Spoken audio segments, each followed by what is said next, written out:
Скъпи зрители, много често съм се питала, имаше едни сборници на Министерски съвет, които излизаше цялото законодателство на България и подменяхме едно време книжките, нали? Много пъти съм се питала дали има някой, който е в състояние да направи сравнение между законодателството тогава и сега, за това как беше силна нашата държава, устройството на държавата и в последствие, тъй като чрез законодателни хватки, чрез размиване на отговорността и така нататък, се стигна до разпада на нашата държава. Много ми се искаше да има човек, който да разкаже и да остане във времето как би подредил държавата. Той е с изключително богат и сериозен управленски опит. И при нас е генерал Костадин Коцалиев, дългогодишен председател на Главно следствено управление. Тоест, да ви кажа, в един момент цялата държава е имал поглед върху цялата държавност и всичките по-висши органи на държавна власт. Здравейте, уважаеми генерал Коцалиев. Аз ви поздравявам. Благодаря за поканата. Сега, моля ви, искам да остане във времето вашата структура на държавност, на Конституционен съд, каквато вие предлагате и бихте отстоял, в случай, че имате възможност дори на тази възраст, за да имаме държава. Да, за възрастта ви благодаря ви, това ме ласкае. Аз съм вече почти на 87 години. Надявам се, че ще мога да отговоря до някаква степен. Нямам възможност в едно кратко предаване да правим сравнение с минало настояще. То ще прозвучи чрез този опит, който ще направя да погледна от приложението вече на 30 и няколко години на изгражданата държавност в България, какво, по мое мнение, е казано на нормален български език, куца, по мое мнение, без да налагам това нещо. Това е мое становище, извлечено от годините, от наблюденията, от повече или по-малко сравнение, което съм правил не само с нашата практика, и с това, което в света. Най-трудното е това, че за да бъдеш убедителен, трябва да привеждаш доказателства, доводи, те ще бъдат много минимални. Това ще бъде слабостта на една от слабостите на моето изявление. Изявление, тъй като пуснали се предварително да обосновавам тия становища, които ще направя, няма да остане време за каквото идея. Затова го казвам и във формата не за скриване, да се извинявам, нали? Да си има предвид, че не е пропуснато, известно, но аз не пиша монография в момента. Да. Така. И така. Значи, българската държава спада към категорията на най-сложните социални механизми, каквито е измислила човешката цивилизация. В продължение вече на почти 7-8 хиляди години, включително и последните 2 хилядолетия, тя непрекъснато се усъвършенства. Минава и през робската държава, най-дългия период, стъпки в феодалния период на държавата, преминавайки през буржуазно-капиталистическия период, правейки опит през държава, наречена социалистическа, разбира се, тя непрекъснато, за добро или за лошо, но в всички случаи било и за добро, се усъвършенства. Появявали се нови институции, стари някои части са се опровергавали, подменяли са се, вървело напред и аз по-отделно, като говоря за законодателна, изпълнителна и съдебна власт, ще се подчертая по-конкретно, но това, което казвам, важи за трите направления. Значи, държавата е един от най-сложен социален институт. Ние не я виждаме. Ние сме в нея и тя е в нас, както казваше апостол за времето. Тя нас обръща, ние не се кое обръщаме, но сме в състояние да я разсипеме. Което е най-страшното и в историята на моя народ тая разсипия не е 3 пъти. Повече от 3 пъти, но това е дълга историческа тема. Един народ без държава се превръща в етнос извън историята. Един народ, на който държавата не работи добре, се хлъзга по надолнището, по урвата на историята. И това е много страшно. Излизането от историята представя за съществуващи. И така са изчезнали не един, два или три етноса. Моята държава, аз никога не съм среда, тя е така, каквато е. С всичките и достойства, недостойства, народа ми, страната ми, тя съм част от нея. Ние всички сме част от нея. Независимо дали се отдалечаваш, дали се абстрахираш или дали я обичаш. Поне моят живот мина от сенчестата страна на улицата. Сенчестата страна и имах възможност да я наблюдавам през годините, не само да я нося тежестите, да изпитвам тежестите, собствените си на други хора и да виждам и много нейни несъвършенства, без да претендирам, че съм видял и тогава и сега съм видял всичко. Нашата държава в последните няколко десетилетия на политическия хребет се появиха много хора. Няма да казвам как са стигнали до там, няма да търся отговор на този въпрос. Нашата държава, давам директно моето мнение, не работи добре. Това е първата ми степен. На второ място, не работи лошо. Едната степен е добро, недобре, другото лошо. В определени обстоятелства държавата работи, апарата работи във вреда на националните интереси. На целия народ, на собствената държавна машина. Засегам в общ план причините. Причините са вътрешни и външни. От вътрешните причини ще откроя държавническата неграмотност. Като най-безобидна форма, с най-тежки последици. Неграмотност, държавническа неграмотност. Другата е загубеното чувство, че си отговорен за решенията, които взимаш и които касаят повече или по-малко интересите на целокупните интереси на цялото общество. Могат и други причини да изброя, но това мисля, че за днешния ден е достатъчно. А от външните причини приемане на решения, които повече открито или прикрито са във вреда на националните интереси. Да погребеш 4 реактора, когато си в петицата на ядрените държави в света. Петицата. Защо Австрия не й позволиха да пусне ядрената централа? Направиха и не я пуснаха. Защото и до ден днешен не са забравили, че е била нацистска държава. Скриха го за зелените проблеми. Тук за това. При това през 90-та година, 1990 година, първи реактор на АЕЦ Белене трябваше да влезе в експлоатация.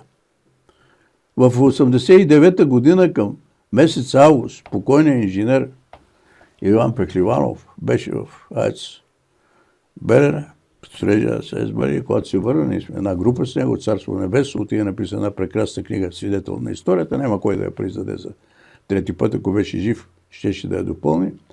Той докладва на нашата група, на нашите съботни събирания, че една голема част от проблемите са на 75-85%, други малко по-закъсняват, други са по-напред, но с разчет някъде към пролета на 90-та година да почне етапа за постепенно включване в енергийната мрежа на страната и към края на 90-та година да влезе втория реактор.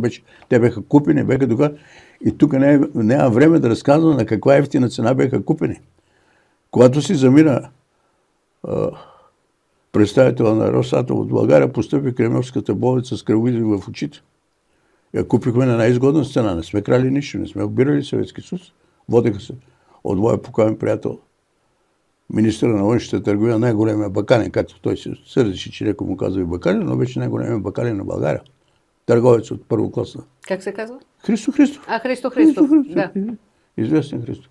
Аз знам на каква цена беше купено, открито, без заобикалки, двата реактора. Тия, които ги бандахерцат напред-назад, разбираш, извинявам се за грубата, за грубата дума, разбираш, се подиграват. Но казах, петорката на света.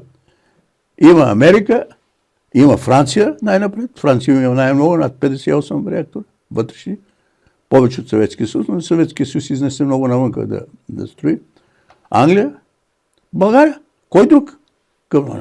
И накрая да се подиграват, да идват теко отвън и вика, какви сте ви, че имате 6 реактора? Вече ще сега 8 ще правите и отидох. Кои са ти, това е друга. Професор Янко Янев, постоянен представител на България в Мегата. Може по да го кажа. Спирам до тук, да говоря, да илюстрирам. взимането на лоши решения не е единственото. Не е единствено, за голямо съжаление. И още тук казвам, наказателния кодекс има норма, който разстройва. Член 104. Който разстрои икономиката, преворичната система. Генерале, махнали са го този член? Не, ми махнат. Това не се работи с него. Не се работи, той съществува, никой не го вижда. При това всеки средно грамотен човек, без да ходи. Знаете как е орязан без да ходи на училище, поради собствения си личен живот, значи какво значи думата разстройство? От бебешки години човек да учава с какво е пълнеш. Не разрушено изцяло, разстройство. И за това разстройство се носи за антидържавна дейност. Няма да говоря кой, по какви линии, до тук това е достатъчно, когато споменах една от причините, липсата на чувство за отговорност, че ще се потърси тук. И така, казвайки всичките тия неща, отивам към това, че на първо място ще откроя съвсем накратко законодателната рамка и може би тук в известен смисъл, поне доколкото аз съм информиран, приличаме малко по американската конституция по тертипа, не защото да славяме Америка, тя е с най-кратката конституция, допълвана с 20 или повече там допълнения, но те може би най-ясно, поне на мен така ми се струва, може да греша, очертават законодателната, изпълнителната и съдебната власт. Нашата конституция е конструирана много правилно. Да. Много правилно, много точно конструирана. По приложението обаче на конституцията за изминалите 30 кусур години показа, че за условията на България, за държавно-политическия елит, който я прилага, и за населението, което се бори за правата си и законните интереси, липсват нещо в Конституцията, за да я превърне в балтон, сако, костюм цел, на който да не му липсва нещо или да има в повече, отколкото е необходимо за здравословния начин на живота, като сравнявам го с един костюм. Когато говоря за по-нататък за правителството, ще кажа с какво сравнявам. И така, започвам с парламента. Накрая ще се спра в това кратко изложение за парламента, за броя на депутатите в парламента. Има всякакви предложения, ще се спра накрая като изложение. С първото нещо за мен парламентът трябва да заработи след обявяването на резултатите от избирателната комисия, която трябва да се превърне в постоянно действащ орган. Той е постоянно. Не, той трябва да се превърне местните референдуми в една Швейцария, която е с 6 милиона население, с една трета от територията на България да са живи и здрави, разбираш, хората се грижат за държавата си. Напоследък се възмутиха, че много хора с висше образование са влезли в швейцарския парламент и не отчитат интересите на всички групи от населението. Моя приятел Изгрев Товков, да е жив и здрав, който дълги години представляваше генералния секретар на ООН и го представляваше по фауната в света, разбираш. Тук до края на тая пролет беше 2-3 пъти вече беше гласувал по местните референдуми и той живее и там живее. Така че всички регионални, местни, областни, каквито трябва да се появят и общинските, всички сериозни въпроси, които засегат интересите на населението, задължително трябва и постоянните членове, които непрекъснато трябва да се обновяват от почтени граждани, доказали с живота си, с труда си, вече някои от тях излезе. А не партийни кандидатури, те могат да си от всеки партии. Нали? Въпросът е, че те трябва да са доказали с целия си живот, че са почтени граждани. И това доказателството е извървяне от тях път. Това трудно се получава в България. Довършим с това. Значи той трябва да заработи във възможно най-бърз срок в своята работа. И затова казах, накрая ще спре за броя на членовете.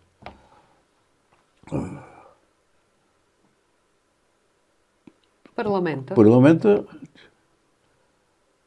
за да заработи, трябва да се появят две неща. Образа на правителството, за който ще го развия по-нататък, с неговите предложения в вид на писмени документи и становища на партиите, които са вътре. И още тук в началото искам да изясня. Аз проповедам теорията. Не съм поп, но проповедам теорията. Че никакви коалиции не могат да се правят постфактум след изборите. Партиите няма място за забраняване на партиите. Партиите са възникнали най-напред чрез семейството, след това рода, след това селището, след това са прехвърляли граните на селището, са отишли в съседното селище, почнали да се дороят и ще роят, докато съществува този свят. Всекакви договорки до изборите.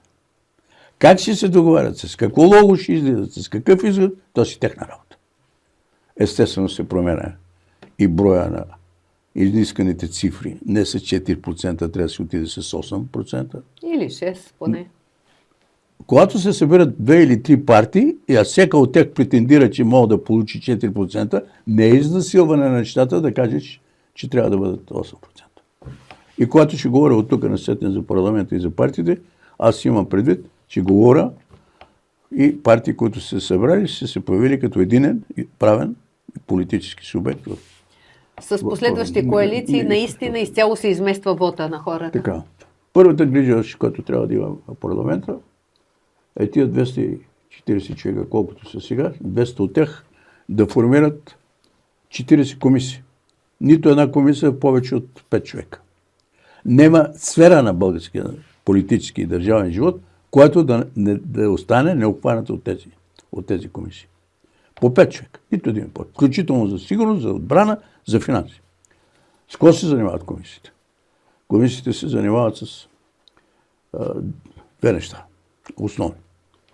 Първо, това събрание, в което ще вземе един куп решения. Но преди него има други събрания, които са взимали решения. Има решения взети от изпълнителната власт. Има решения по прек или косвен взимани от съдебната власт в някаква форма. Предварителен, текущ и последващ контрол. И те предварително се систематизират и стават предмет на дейност, на ежедневна дейност на парламента. И парламента ще почне да работи добре, когато отговорилна се превърне в работеща корпорация. Работеща корпорация. Нито едно решение, което е съществено за икономическото, за социалното, за културното и каквото и да е, външно политически връзки на съответната комисия, записани, разписани и да работи. Нема да им стигне, уважаема госпожа Мусорлиева, времето на депутатите да излизат в отпуски. От сутрин пристигат, вечер си отиват. Прекъсване за обяд, работа. Още един път ще го повторя, като казах, че ще се върна за броя на депутатите. Второто. Нито едно назначение в държавния апарат на ниво номенклатура, и употребявам тази номенклатурата, значи списък на държавници по нивата на управление, който комисията да не е дала заключение добро. Никакво назначение не трябва вече да се прекъсне назначаването, освен по този начин. Разбира се, предварително разписана, нека да не че просто дребна методика. Генерале, само една секунда. Кой гарантира, че тези 5 човека няма да са избирани както до сега? Най-удобните, най-големите подлоги. Аз ще се върна на тази тема. Подлога, не подлога, ще говорим за стигнем как... В материала е, както каза Борисов. Госпожа, ще стигнем по въпроса как постепенно трябва да се обнови парламент. Добре. 5 човека, които работят в линия на отбраната, които работят в линия на здравеопазването. Вие сте представени за назначаване, комисията се събира и ви слуша в открито заседание, не е за, разбира се, на площада, по предварително разработен въпросик, въпросите се задават от председателя и се проверява ставате ли за тая работа, за която сте предложили за начало. Правени са такива... Нищо не е правилно. Напротив, правени са конкурси и бяха... Не, това не са конкурсите. Така. Това не е конкурс. Конкурсите трябва да престанат, уважаема Мусорлиева. По старо време, в железопътното училище, се явяваш на работа с успеха си от училището. Така е. И когато съм завършил след вас и кандидатстваме за една гара, вас ви взимат, мен не ме взимат. Защото вие сте се явили, сега двамата сме кандидати, аз съм завършил с 4,75, а вие сте завършили с 4,55. Мене ме взимат. Да, а разваления часовник, не знам дали знаете тази подробност, ЖП училището, вижте, то беше висше училище, изключително сериозна институция за България, ротата си купува един часовник, който с кабаната бие за ставане, за лягане, за всички други. И накрая, след тия 3 години, това е било 3 години, като завърши това мероприятие, на най-слабо проявили се, часовника вече се е разхлопал, на най-слабо завърши с най-нисък успех, му се подарява за спомен. Спешно звучи, малко комунистично звучи, но в него е скрита дълбока и затова си възседавам като така. Аз не говоря да провежда комисията изпит. Публичното пространство ще отговориш кой е баба ти, кой е леля ти, кой е дедо ти, кой е чичо ти, какво си работил, какво си завършил, с какъв успех, каква специализация си получил до този момент, къде си я получил, какви признати качества имаш с документи, с дълги, с тези, ти трябва да отговориш на тези въпроси. И ти веднага още не те назначават. Те в публичното пространство, в парламент, ти задават въпросите, за да излезе твоята картинка. Все едно на рентген. Колкото и да се укриваш. Когато е партия отзад да те пробутва. Не можеш да скриеш себе си, когато ти липсват крила да литнеш. Ще се промъкват, че има време, ще се промъкват. Но аз ще се спра на този въпрос, когато говоря за Добре, да вървим в темпо, че така. Много бързо минава време. Така, приключвам с това. Парламент. Никакви вотове на недоверие преди да вършенето на 6 месеца. Никакви вотове. Заявяват се от партията, че имат претенции, че искат вод на недоверие. Никакви вотове на недоверие. 6 месеца трябва да работи. Партията, която е получила властта, аз ще кажа какво изменение предлагам, е получила властта, трябва спокойно, енергично, това, което е обявила, да го реализира като намерение, законови намерения, решения и така нататък. Ето тук е другата страна на парламента. Правителството трябва не по-късно от 30-тия ден на постъпването на работа да внесе краткосрочната си, средносрочна и по-дългосрочна за мандата му програма, в която е написано икономически цели и ресурси по отделните главни направления на държавата, финансите, които са нужни и ако както сега сме преди избори се случи да има прият бюджета, сега не е прият бюджета, какви изменения трябва да се направят в бюджета за постигането на тази програма, която е. Защо до 30 дена? Партия, която се явява на власт, трябва да е готова да управлява и да го е доказала предварително и затова аз ще го повторя след малко.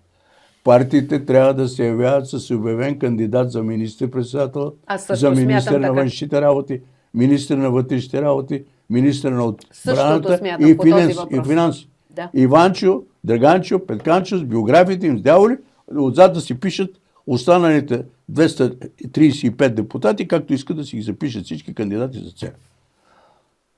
Не може да искаш да претендираш да управляваш, да си шофьора на държавата, оперативният шофьор на държавата, и ние да не те знаем кой си ти. И некъде зад кулисите, то виждате как почва ви казвате, когато от тая партия, друга. Когато си от партията и утре ми набутваш за министър, от твоите колеги от ръководството и ми набуташ негоден човек, не само за правителството, и за по-надолу ми казва, вие какво искате? Извинявам се за изразяване. Се провалиме, той е негоден за тази работа. Защо от 15 до 30 дни? Партията трябва да си получи от държавата и 15 до 30 дни им се дава да си направят сверки само. Това, което не им е било позволено, когато сте вън от изпълнителната държавна власт, да го сверите. Дали твоите цифри са верни, които си уловил, което не е верно. Появили се междувременно нови неща. И за тия дни си правиш до уточнение на политическите, икономическите, инвестиционните цели и средства, с които са, за да влезеш подготвен, независимо дали твоята опозиция ще бъде съгласна или няма съгласна. Аз ще кажа, защо това трябва да бъде така по-нататък. И с това казвам следното. Народът си изразил волята и формулирал. Правителствената преса във всички страни хвали управляващата върхушка. Нормално, няма нищо ненормално. Няма да проявиш сам Така себе е, си. да, Сам себе си. естествено. Накрая, на 12-тия месец, на 24-тия месец, на втората година, последния месец, първата седмица, и изборите крайно време да престанат да се правят нощно време. Ще започнат от петък след обед и ще завършат в неделя по-пладне в 4 часа. Да. Ще се затварят 4 часа, хората си отиват спокойно, си гласуват. И това наши експерти го казват. Това апропо ти го казват. Да. Аз казах, че няма да се влизам навътре. Да. Значи,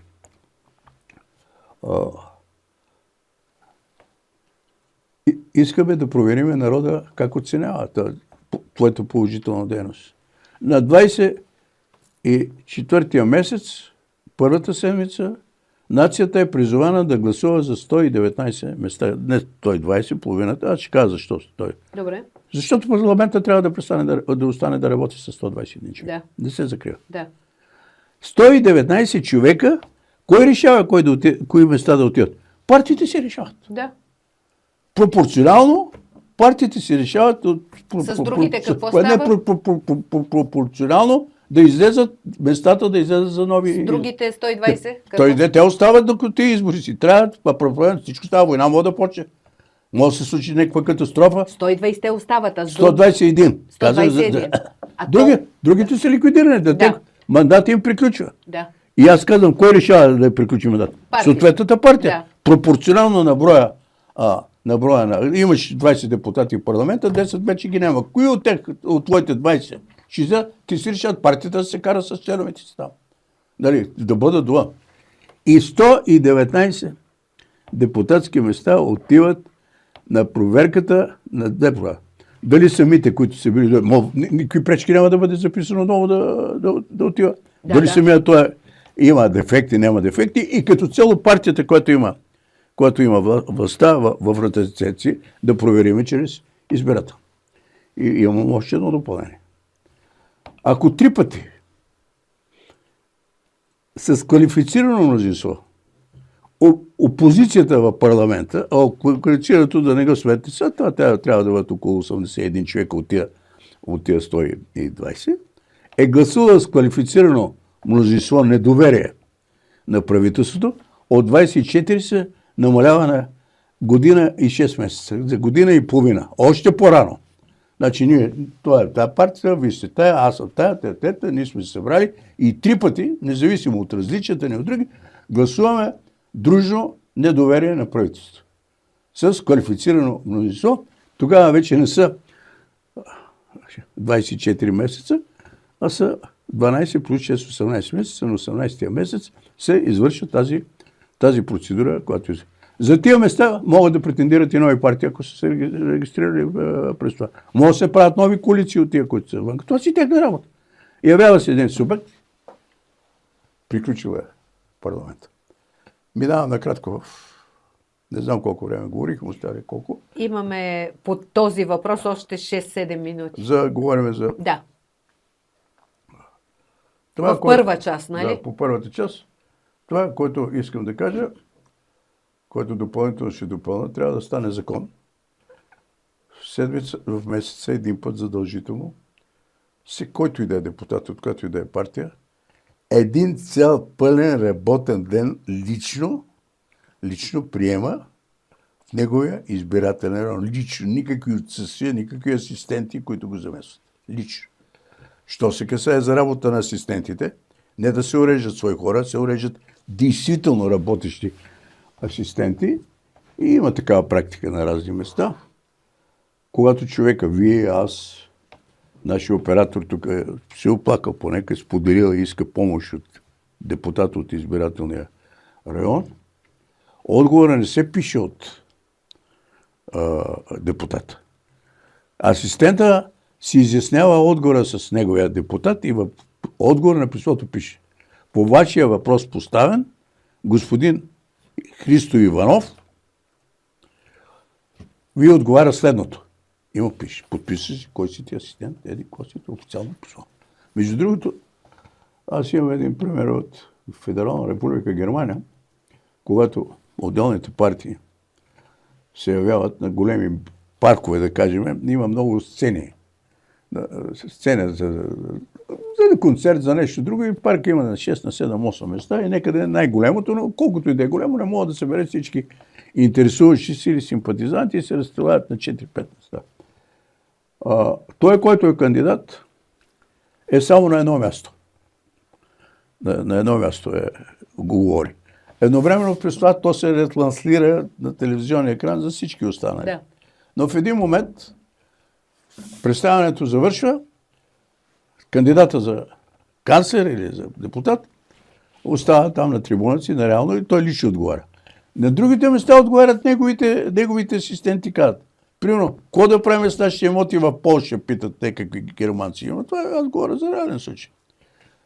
Асистент отговаря. Уведомяваме, че господин кандидата каза, пазете си документите за собственост. Ти знаеш колко това ти казват, пазете си документите за собственост. По този въпрос, отговора на кандидата за този. Печели се време, печели се отговорност, вързан си с това, да не лъжат и тлетко. Може ли да се направи това? Полезно ли е? Учи ли си човек на държавен живот? На почтеност да излезе пред хората и така. Аз мисля, че това, аз имам още много неща да говоря за продаването, аз смятам тия 3 неща. Комисиите, които трябва да станат незаобиколим. Как ще ставаш директор на областна дирекция на вътрешните работи? На бригадата. Как ще ставаш? Как ставаш посланник? Америка с 100 души. Сенат 100. При 400 и неколко там, колкото са конгресмените. Нема посланник. 200 няколко държави имат посланици. Нема посланник.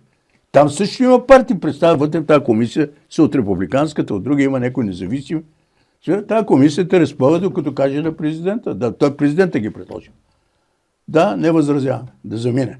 Ко пречи това? Самия факт вече, че това го изваждаш на светло. Не е в кюшетата на кабинетите. Да, има някои недостатъци в отчета, но той е блат още, разбираш, ще поправи, разбираш. Има нещо недоучено там, но в хода на такива работи, тук една огромна част ще отпадне. Последен въпрос преди края на първата ни част. Кое може да накара хората да бъдат почтени? Защото те по природа явно не са почтени. Когато 7-8 хиляди години егоизма е властвал, за 24 часа не мога да ги накараш да бъдат почтени. Ще ги накараш да бъдат почтени, когато се първо търсиш такива хора и второ, когато се възстанови чувството, че си отговорен. Че си отговорен и носиш отговорност и тази отговорност не е илюзорна. И вижте, нещата са сами по себе си много прости. Има 3 вида. Превишаване на власт, злоупотреба на власт, бездействие с власт. И между другото, на днешния исторически етап, силата на западните държави е в това, че са докарани до състояние държавните служители да се пази като дявол от тамян, да бъде обвинен, че е злоупотребил, че не е упражнил властта си, че е навишил. Моралната отговорност във всички случаи вече го е ликвидирала, ако е спипан в публичното бро. Тук е норма. Не, хабер, не за наказателна, не за административна. Говориме за морална. Оцелили се, че си отишъл да почиваш в частно имение с самолета на еди кого си, на еди какво. Ти си министр-председател, ти си министр, ти си ръководител от най-големия ранг. За коя Мария става дума? Значи, следователно, това, което го няма... Видяхме досиетата Епстайн. Трябва да се отвоява миналото. Уважаема господа, тази цивилизация съществува от около 14 000 години, когато приключва последния ледников период.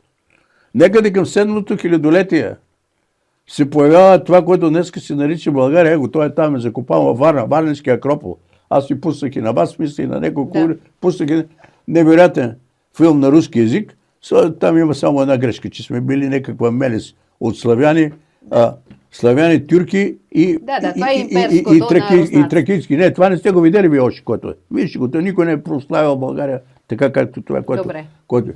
Значи, целият егоизъм, който се ражда в условията на частната собственост, от това, дето първи казал си Люи си и Муа, това тук е тук, тя се струпва и не мога да го изкараме за 24 часа или за 2 часа. Но да се работи в тази насока, постепенно да се формира нов морал, това е възможно. И един от пътищата е това, което казах. Постепенно се създават форми на управление, в което нема вечни князе, нема вечни деспоти.